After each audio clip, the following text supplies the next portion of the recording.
So thank you everybody for joining us. And now I leave you with Nehuen to share about behavior, communication, and connection. Thank you so much, Lourdes, for your introduction. Hello, everyone. It's a pleasure to be here with all of you. I'm really, really happy. Before starting, I have to say thank you, everyone who shared some questions. I read all of them, and I hope I can answer all the questions during the presentation. So I'm going to start sharing the screen. As Lourdes said, I'm from Buenos Aires, Argentina, so English is not my first language. So if you don't understand, you can write on the chat, we don't understand when, and I can repeat, of course. 1 second.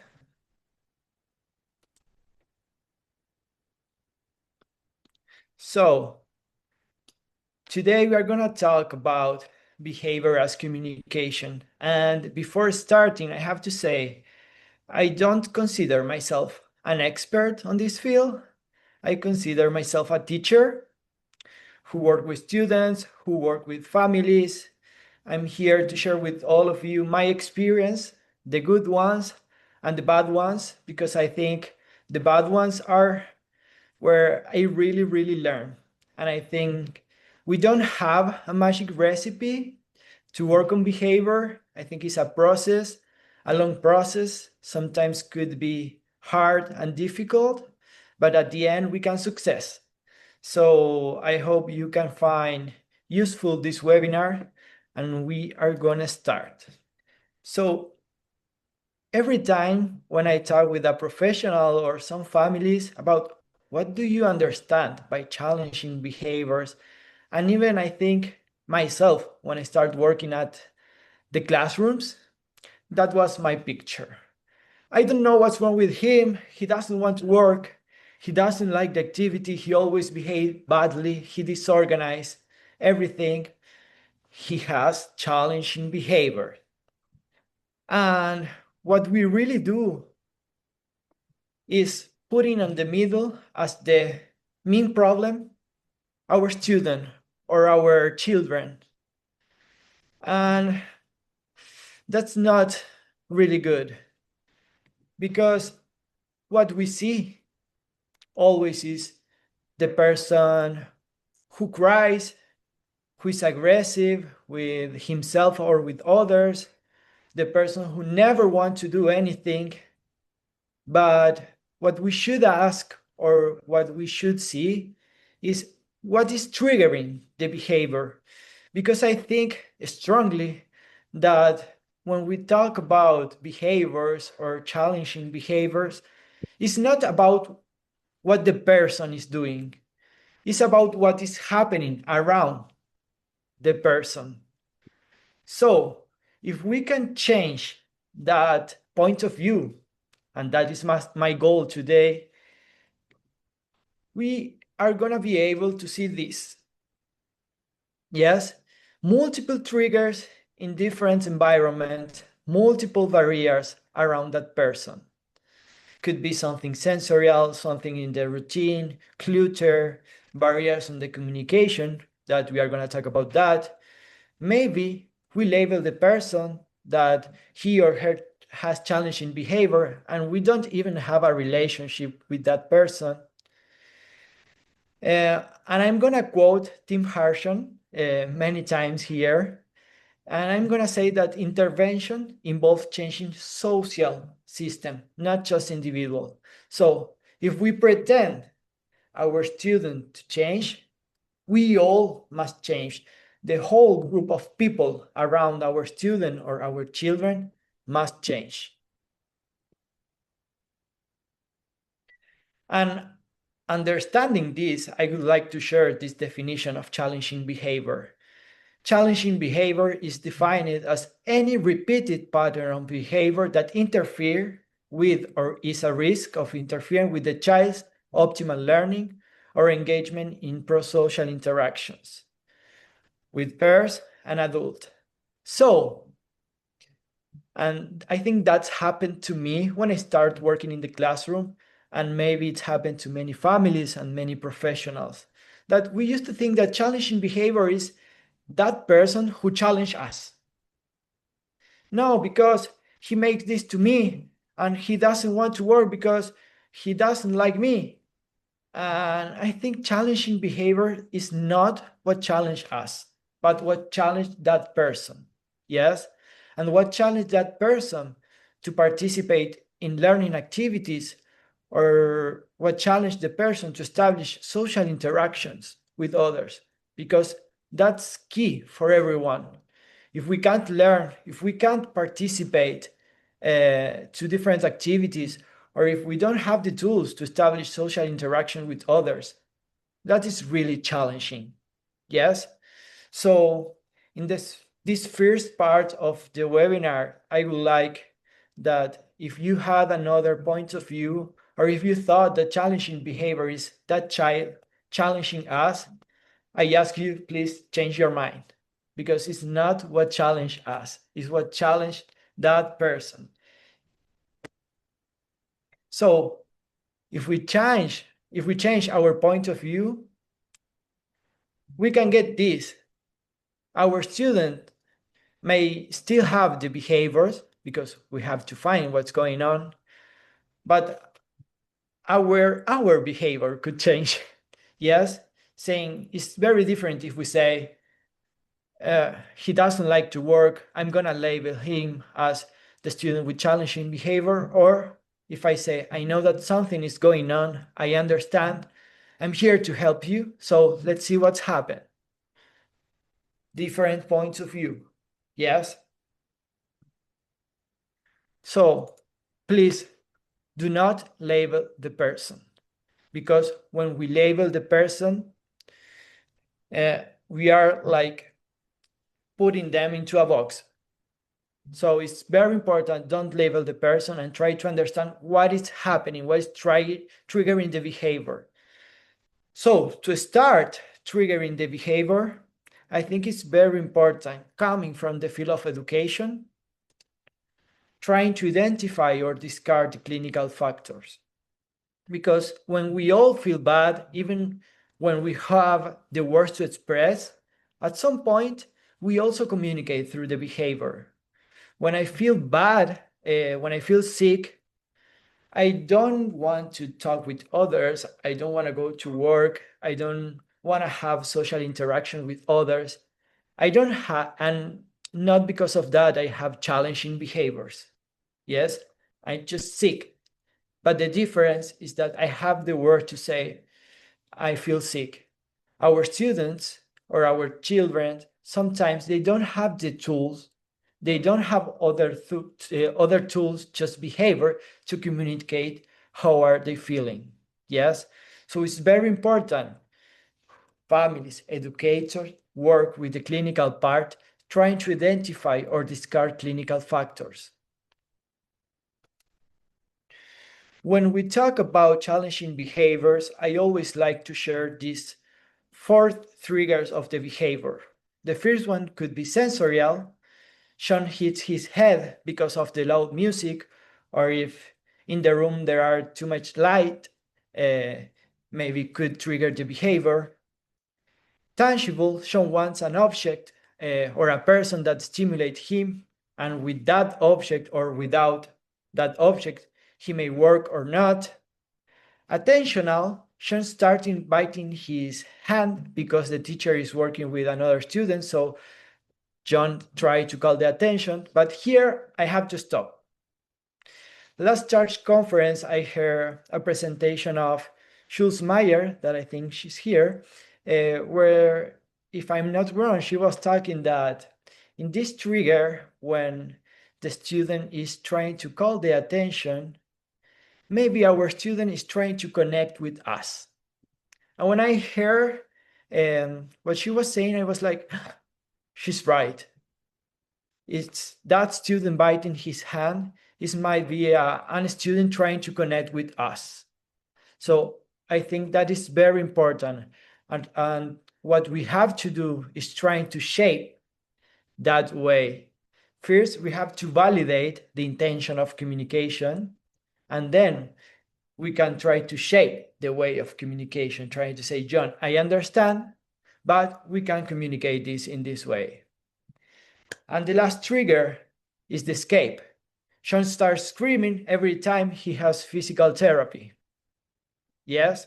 So we have 4 triggers. And I always, when I talk with professionals or family, I say, what can we do if we have a person who presents more than one trigger at the same time? Like one person who presents a sensorial trigger with escape trigger with attentional trigger. What can we do? It's a lot if we try to work in all of the 3 triggers together. So what we have to do is try to identify which trigger is the most dangerous and which trigger exclude him the most. For example, I used to work with a student in the classroom, and every time he came into the classroom, he started crying, and he always tried to escape to the classroom. He was crying because he was sitting in front of the window, and he had photosensitive, so the light uh, caused pain on him. So I had the sensorial trigger, I had the escape trigger. Which one exclude him the most? The sensorial, because there was a barrier on the environment, the light, so I could put blanket on the window or just sit him in another way. And when I covered that trigger, I could start trying to make the student don't escape to the classroom. But what happened here? The environment, my classroom, was not a positive environment for him because it used to cause him pain. So I have to try to find a way to bring my student back into the classroom. I have to know what he likes, what he motivates him to make him want to be inside the classroom. So I start covering one trigger, the sensorial, yes, and we can see my student was not the problem. I was the problem because I was sitting him in front of the window, knowing that the light made him feel pain. And then I have to think on different strategies to bring him back into the classroom. So I had to know him very well to know what he likes to make him want to be in this environment that for a long time was not a positive environment for him. Yes, so no matter if you are a teacher working in the classroom or if you are a family and it does happen at home, try to identify what trigger is the most dangerous or what trigger exclude him the most and start one by one. Because if you try to cover all the triggers together, it's gonna be a lot for the children, but for you too. And here I want to mention some of the questions that I read before starting the webinar that were the question were pain and sleep are related with behavior? And yes, pain and sleep are 100% related with behavior. There is the second edition of the Charge Syndrome manual, and there is a chapter when it talks about pain and sleep, and it mentions how related it is with behavior. I just recommend it to read. But yes, and my suggestion here is in both cases, try to check the clinical part. Sleep issues are very common in charge, so try to cover all the clinical factor. And the best thing we can do as a parent or teacher is try not to have distractor in the moment of sleep. Just the bedroom is the place to sleep. Try not to have barrier and let him sleep well. And talking about pain, as I said, try to check all the clinical part because and try to get deeper in that because it's really difficult to find what is going on when the individual has barrier to express. Yes, so focus on communication. When we don't have the words to express, oh, I didn't sleep well, or I feel pain here, we all will communicate through behavior. Even when we have the words to communicate, we also communicate through behavior. So individuals with charge, when they still don't have the words to say that they didn't sleep well or where they feel pain, they will communicate through the behavior, because behavior is the most natural way to communicate. And I want to share my experience, as I said, working with my first student with charge. So before to introduce him, I have to say nothing about us without us. So I'm talking about challenging behaviors, and I'm talking about charge syndrome, and I'm not an individual with charge syndrome. So I think that it's nothing about us without us. So let me introduce Fede. He's Fede. He has been my first student with charge syndrome. I think he has been one of my best teachers in this field, because I learned a lot from him. So I want to share my experience with you working with him. Fede is a really handsome guy, as you see. He's very funny. He loves the water. He loves being in the swimming pool. Even if it's winter, he loves the water. And this is how I met Fede. This is a video. This is a video of Fede um, at house, but I met him in a similar situation at the classroom.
So I always say thank you to Fede's family, who shared with me this video and let me use on the presentation. So take a minute and try to think what was going on here. What do you think was happening with Fede? Does it happen with your child at home or with your student at the classroom? Many people say he was in pain, something on his mouth was happening or hurting him. That's why he was punching his mouth. And I say, no. He was having a colic. He was having an stomach ache. And when we met Fede at the classroom, my first time, I leveled him. I was like, he has challenging behaviors. And I was really wrong, because he was in pain. That is why I always say try not to level the person. Before try to meet the person, try to establish a trusting relationship with him and his family, and don't label him.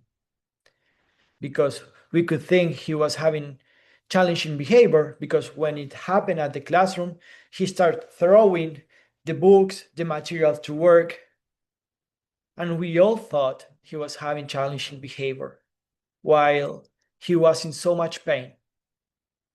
That is why I said at the beginning, Don't label. Try to find what is triggering the behavior. Yes?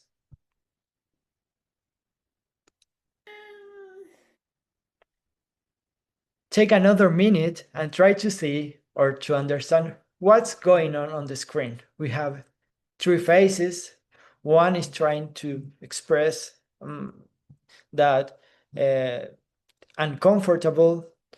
The second one is trying to say something and the mouth is covered. And the third one is mad, a face which is mad. What do you think is going on here? Many people say something is going on, something is hurting. I can't say that. I get mad or I get frustrated.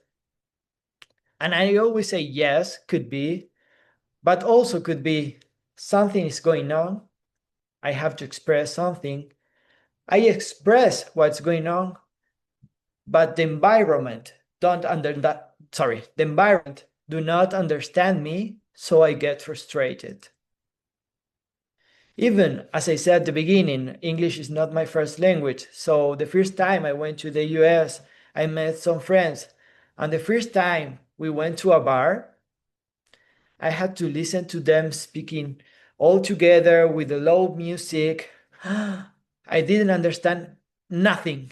So they were talking and I was doing yes, yes, yes, until they asked me, "What do you think about this, Newen?" And I didn't understand anything. I felt so uncomfortable that I want just to leave the place. And I understood that that happened with my students too. Sometimes they try to communicate something and they communicate it, but I don't understand them. I blame them. I blame them because I can't understand them, but I am the barrier because they are communicating. I have to do my best trying to understand them. So if they get frustrated, it's okay. I understand because it happened to me. Another experience, I'm not talking about charge or disability. My first time in the US, I went to the college and we went into the classroom and the teacher made a question. And I need some time to understand what he was asking. So I understood the question, but I didn't have the words to express. So I got frustrated. I needed more time. And then when I understood the question and I formulate the answer and I wanted to express, it was too late. Just the teacher made another question and the conversation changed. So I get frustrated. I understood that I used to do the same with my students. Sometimes I didn't give uh, enough time to make them process the information, create an answer, and express. So I understand that sometimes I was the main barrier. So, talking about behavior as communication, we could say that everyone's communicate through behavior. A child might cry when he's angry or wet, just like an adult might shout if they are bored. So we all communicate through behavior every time, even if we are not aware of it. So we can get mad with a student if he communicates through behavior because it's the most natural way. So trying to find strategies to shape these behaviors in another way to communicate, we should ask ourselves, what is my student communicate through the behavior? What is he trying to communicate? How does my student communicate? Does my student have a communication system? Because if our student is communicating through behavior and we realize that we don't know how our student communicate and we realize that that student doesn't have a communication system, we are doing something wrong. We are doing something wrong. And it's totally fine if they communicate through behavior.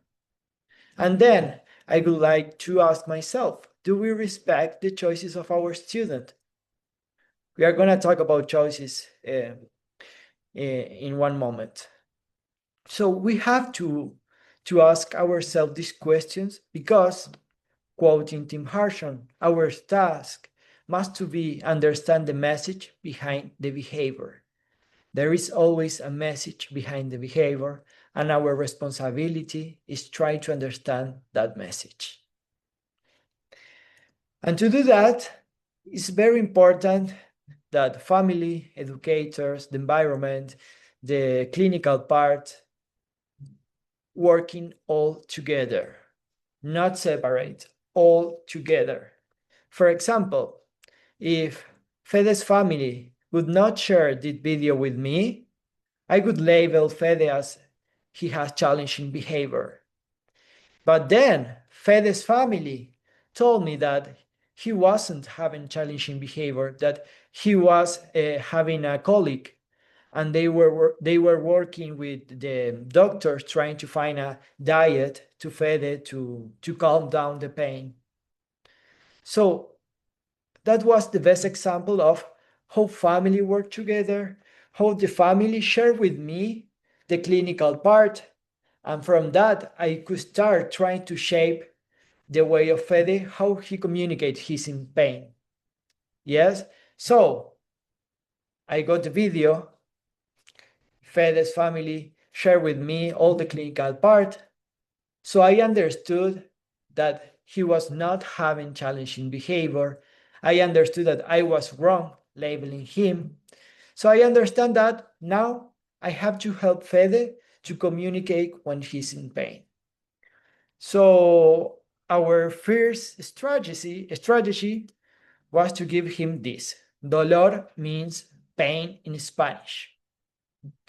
We give this pictogram that now with autism or disability, we all use pictures. And I was wrong. When I showed with Fede the pictogram, he was not paying attention. He was in pain. He was crying. He has low vision. He didn't want to see a pictogram. Even when I show him the pictogram, I think his behavior increased. And he was right. He didn't understand that. If we see the video again, I'm gonna go back, try to see the video, and try to find what he does.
So, if you see, every time Fede was in pain, had an stomach pain, he was grabbing a pillow and he used to push it on his stomach. So, a picture was not meaningful for him, was not related with his experience of pain. But the pillow was. If I want to teach Fede how to communicate differently that he's in pain, I have to start with the pillow because it is about his experiences, not mine. I understood that, and I think the most of us understand this, not Fede. And if I'm trying to change the way to Fede to communicate he's in pain, I have to think about his experiences, not mine. So we are gonna go from the pillow to the pictogram to the word. I remember last year I was working in Mexico and I was with a workmate walking and he asked me, "Would you like to drink a tajuino?" And I was like, "A tajuino?" And he was like, "Yes, don't you know what a tajuino is?" And I was like, "No, I have no idea." So my workmate, my friend, had the experience with the tajuino. So just with the word, he understood everything. But I had no idea what a tajuino was.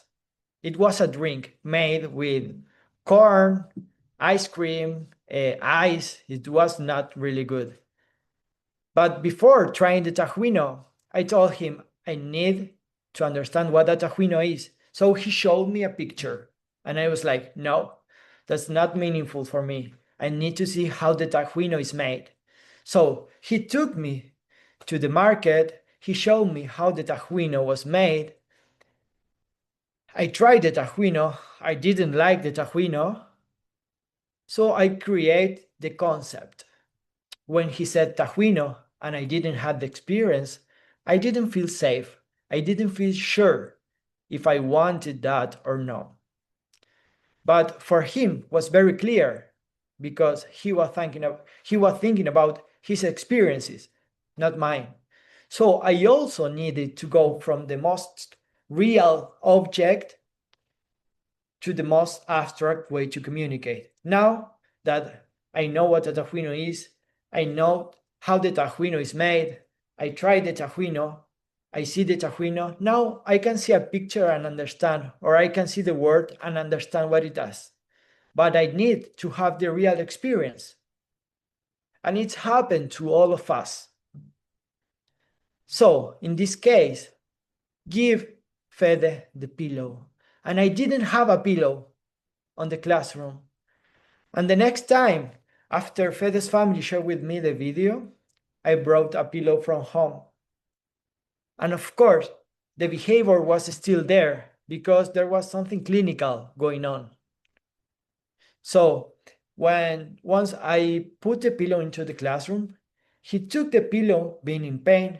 He went to the corner of the classroom and he started pushing the pillow on his stomach.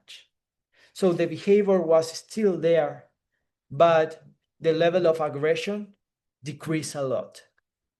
Yes? So when the level of behavior decreased, I was able to work with him to how to shape the way that he was communicating he was in pain. So I want to say with this that communication is related 100% with experiences and the behavior. Yes, we have a strong relation between these three.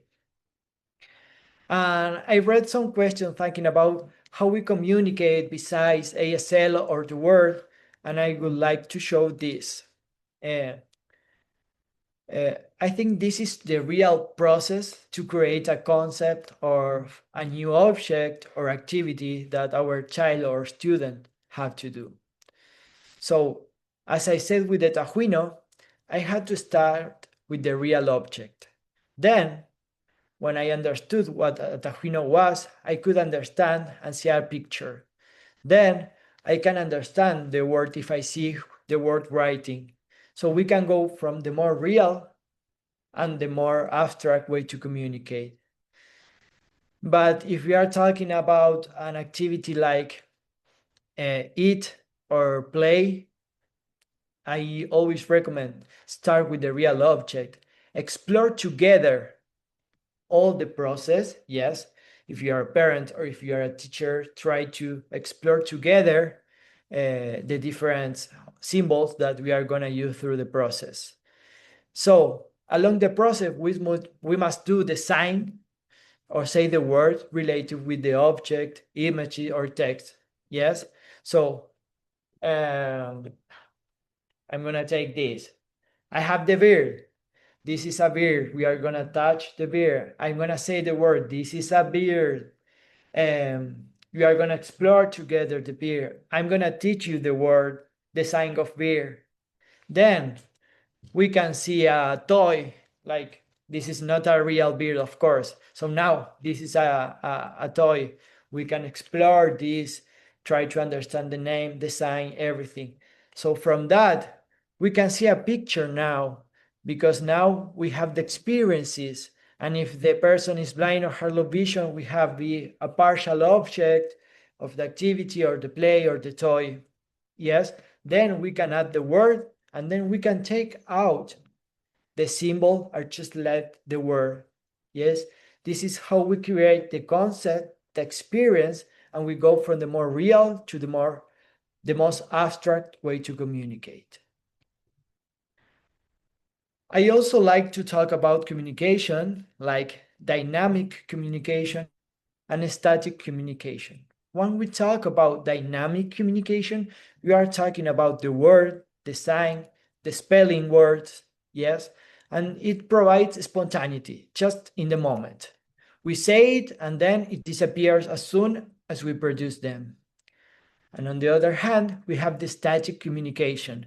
Could be the object, the partial object, the word rated, yes, and it stays. Yes, we always can refer to them and examine them. So we have dynamic and we have the static. So let's see one video.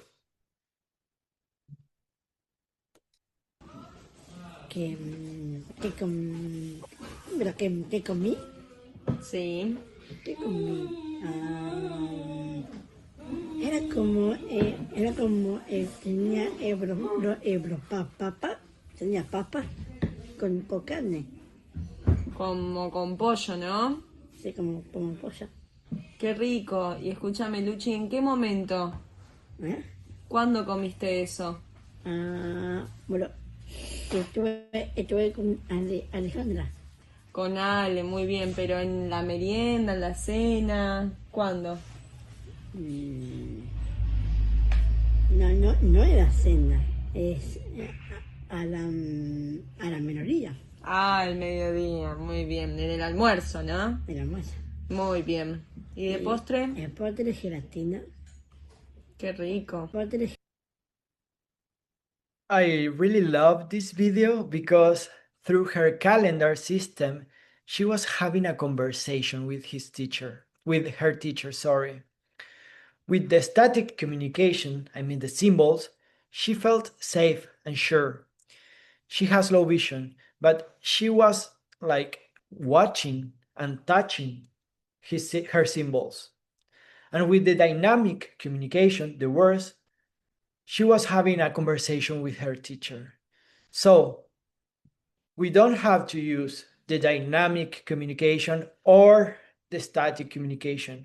We must use both together and try to make the child feel comfortable, the child or the adult, because she's an adult and she still needed her calendar system. We don't have an age to stop using this. She was an adult. She needed that. She felt comfortable having conversation through her calendar system. So no matter if she is 4 years old or 24 years old, we all want to feel comfortable to have a conversation with others, and she needed that. So talking about calendar systems, why do we use calendar systems and communication boards? Many people always say to anticipate, to organize my student or my child, and I say yes. But we also have to use the calendar systems or the communication boards to establish conversation with others, to make choices, to stimulate the expressive communication. Yes, because in my experience as a teacher, I always realize that my students understand more than they can express. I understood that their receptive communication were way more stimulated than his expressive communication. And I always ask myself why they understand more than they can express. So I start thinking about my routine with them, and I talk with families and other professionals, and we realize all together that we were always given instruction. My student went to therapy, and the therapy was like, you have to do that, you have to say this, and then you have to do this. And the student was receiving information, receiving information. Then my student, after therapy, came to the school, and in my classroom, I was like, I very organized, and I was like, you have to do this, and then you go home. So even at school, my student was every time receiving information. Then I talked with the families, and then no, and they told me no, when he gets home, um, he has to take the tea, the meal. Then we have dinner. He has to take a shower, and then he goes to the bed. And we understand that we were not giving them the possibility to express. We were always given instructions. They were always receiving information.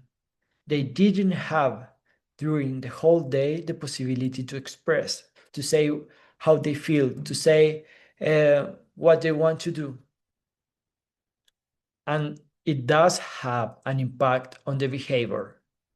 Because if I am at work and my boss is always saying me what I have to do every time without stopping, and I don't have the possibility to express, I would also have a meltdown. Let's see this communication board. This is a communication board for a student of mine, Martin, for the physical education class. Here we have the different activities he has to do through the routine. Yes? So let's see. He's Hernan, the teacher, and he's working with Martin. Let's see the first video.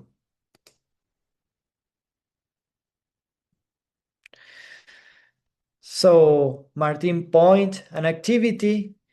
The teacher says, it's done, now you have to work with the ball. And he start working very well. Do you think this communication board went well? I'm gonna answer that. It didn't went well. It went bad. Because my goal with this communication board was Martin follow his routine independently. And he start making choice making. I mean, that is really, really great. But my goal was another. So when Martin started making choice making, and I was saying him, no, you don't have to do this. Now you have to do this. He got into a crisis because he wanted to do choice making, and my goal was another. So I said to Martin, no, you don't have to do. You are behaving badly. And I was like reprimanding him. But then I started watching my communication board, and I understood that the communication board, this communication board, was clear for me, not for him. Was clear for me because I understood the goal, because I made it. Martin didn't make that. So he was right. I was reprimanding him because he was doing choice making. And I mean, this communication board doesn't have a beginning, doesn't have an end. So could be a choice making board. So Martin was right. I was the first barrier. I was the problem. So in the class, we say we have to do something. So we add a small pieces of paper, adding the amount of time he has to repeat the activity. So we are going to watch the second video. So the teacher is telling him how many times he has to repeat the activity. He seems to be happy. And the teacher told him, now you have to work.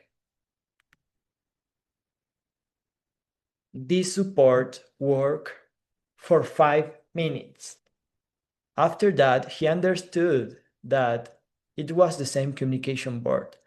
So he started to pushing up the small pieces of paper and trying to make choice making. And guess what? He was right, because my second strategy was not good. So I was wrong with the communication board, and I was wrong with my second strategy. So then I understood that, okay, I have to build something new. And we made this. And this communication board worked very well because it has a beginning, it has an end, it has repeated the picture with the that can be repeated on the activity. We have a small query, so he could check when the activity was done. He liked this board because we made it with him. But to get into this communication board, I made mistakes. And I think I love when I have the possibility to make presentations. I love sharing my mistakes because I think it's the most real thing we can do. So I try very hard. I observe. I made mistake. I recognize my mistake because I could label Martin like he doesn't want to work, he has challenging behavior. And he wanted to work, but he wants to take decisions in the routine because it was his routine. So I try, I observe, I made mistakes, I learn from them. I try again and I learn. And then we success. I didn't success alone. I success with Martin, with his family, with the other teacher. Yes. But what I want to see is that I never could success with my students and family without having mistakes in the process. And when we talk about to shape behaviors into another way to communication, when we talk about challenging behaviors, we all know that it's hard. We all know that we are going to feel tired, but we have to work together as a team. And we have to understand that there is no a magic recipe. We don't have a magic recipe to do this. So it's really hard and we are going to have mistakes.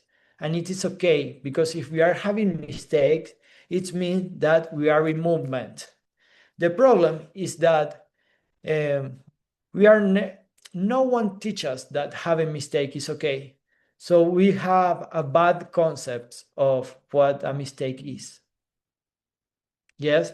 So I think like we are having mistake in the process and it's okay because it's means that we are gonna be trying, finding new ways. If we think at the beginning that everything works perfect, maybe we are doing something wrong. And now I want to talk about choice making. And I think this is my favorite advice. I just love having conversation through questions with my students. Because if I give an instruction like sit here, I'm giving you an order, you know what you have to do and you are doing. And if I ask you, would you like to sit here or would you like to sit here? Even if I know your answer, you are going to have to receive the information, process the information, create an answer, and express it. Yes? So, and we make also the person be part of the activity. I can say, I know my student loves the beard. And I know that if I offer the beer to my student, he will be very happy, he will love it, but he will not be speaking. Just he's gonna take it and it's all. So even if I know the answer, I could say, would you like to play with this? Or would you like to play with this? So now it's different because he has to take a decision. He has to receive the information, he has to process the information, create an answer, take a decision, and express it. So that is the best way to shape the behavior. Talking about choices, we have closed choices that are two option maximum. And how can we shape this into a communication? For example, the first thing we have to do is validate the intention of communication. If I am offering this and my student wants this and he just grab him, we have to say, congratulations. Yes, Lourdes. Just a reminder that you have 8 minutes left. Okay, I'm gonna run. Thank you. So, if he grab him, we are gonna say, congratulations, I know what you want. But can we sign this? Or I understand you want this. Can we say this? Can we say bird?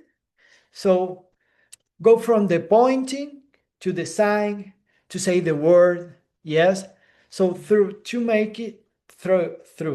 choice making, we can validate the intention of communication because our student has to take a decision, no matter if he point, he look at, he touch. We are going to validate that. Then we can say, congratulations, you took the decision. Now, can we say the word or can we sign the word beard and go from that point to the other point to the other point at the process? We have the open choices.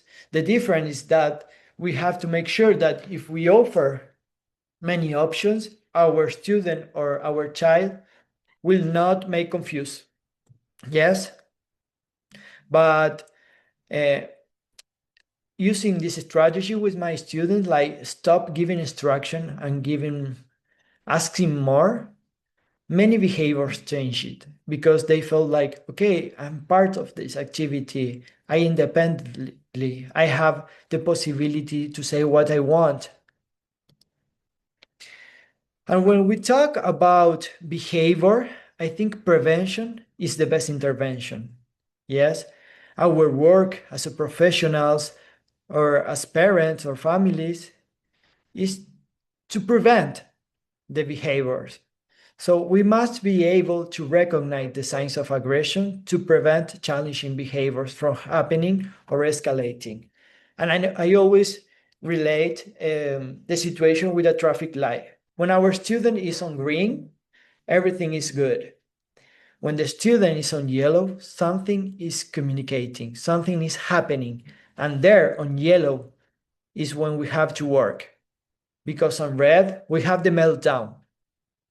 Once our student can have a meltdown because we are not wizards. So it could happen. At the second time, we should get a plan. So our work is to take our student from green to yellow, try to understand what's going on, try to recognize the signs of aggression to prevent it to happen or escalate. So our work is to work from green to yellow, from green. And I would like to share a short video.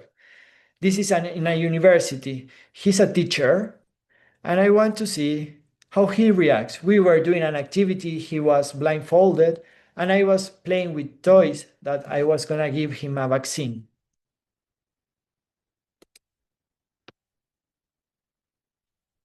Try to find how he communicates with his body.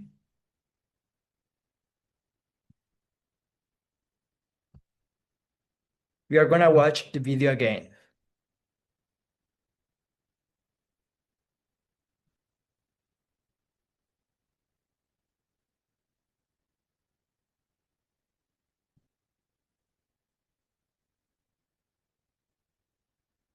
So, could you see body movements, facial expressions, muscle tones, screams and sounds? No, because I asked him not to scream.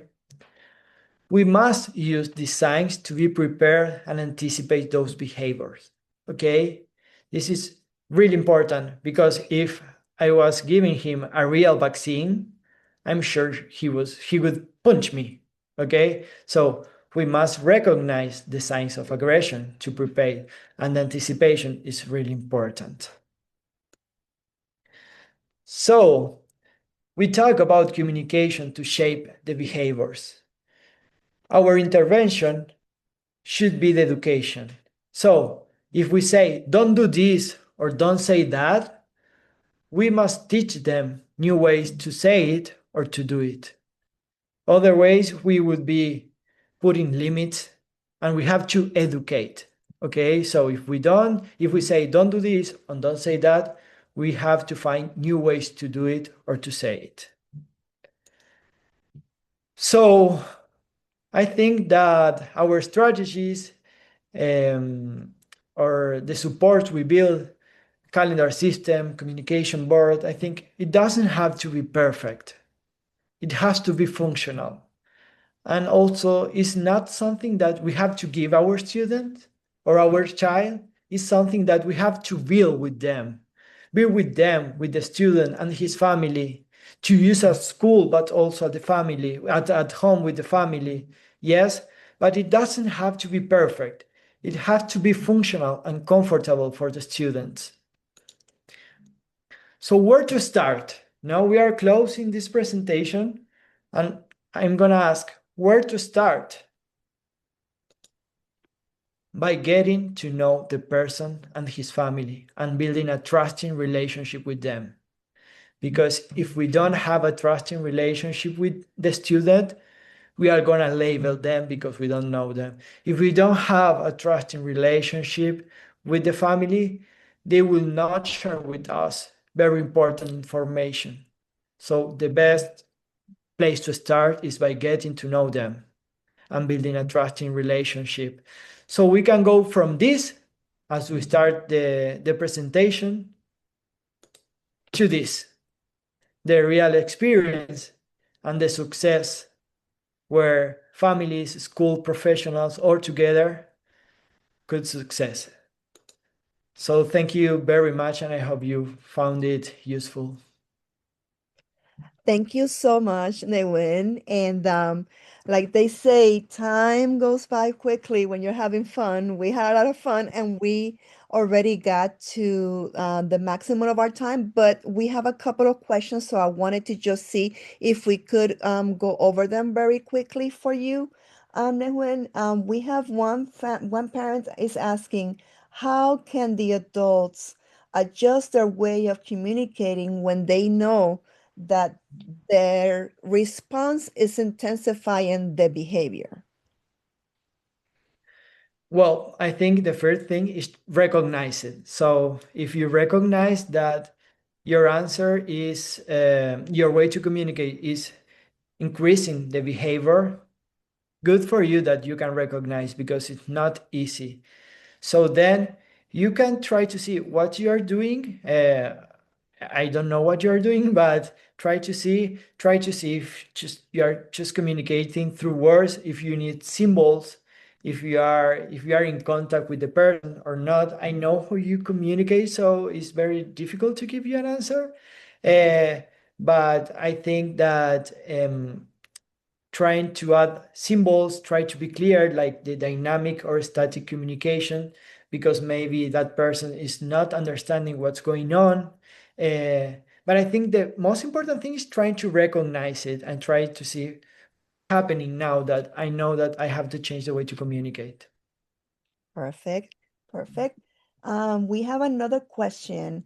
They're asking, how can you identify what if the behavior is a reaction that is sensory, attention, escape, or something tangible? How can you make that differentiate between those? Great question. Great question. First, through observation. Through observation and getting to know my student, because I knew Fede had photophobia. So I was like, why he's crying? And I was like, it's the light because he's in front of the light. But besides that, I think observation is the key.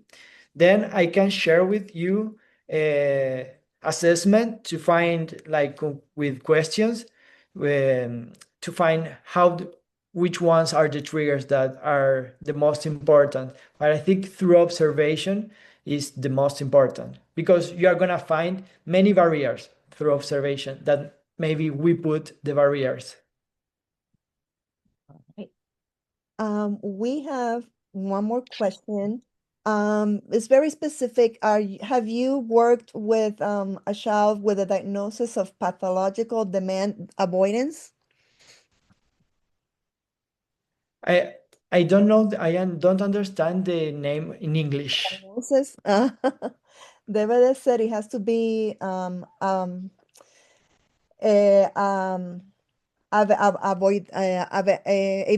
evitar, es un diagnóstico de evitar demandas patológico que basically the child is going to react negatively whenever you're demanding something. So how can you then Got direct it. behavior when you're Got going it. Got it. Yes. Thank you. I didn't work with a student with the diagnosis. Uh, I work with students who the environment and other professionals suppose that, because sometimes getting the diagnosis in Argentina is not very easy. And what I did was to trying to change the instructions by doing like questions or challenging or playing games. But yes, I didn't work, if I am honest, with a student with that diagnosis. to. I'm trying to type here real quick. And then last, I had a comment from Julie. She's saying that it's a powerful statement that making mistakes helps us learn and that we need to be ready to admit those mistakes. So that was a wonderful presentation, Wen. Thank you so much for spending the day with us um, in this um, in this session. Like I said, everybody, thank you for joining us. We're going to be sharing the recording of this webinar shortly. And I also wanted to announce that our next webinar is going to be March 18th at the same time, 7 p.m. Eastern. And the topic is going to be integrating deaf blindness into the IEP strategies for success. So I know a lot of our families are going to want to learn a lot about that. So stay tuned and thank you so much for everything and have a wonderful night. Thank you, everyone. Thank you, Lourdes. Thank you.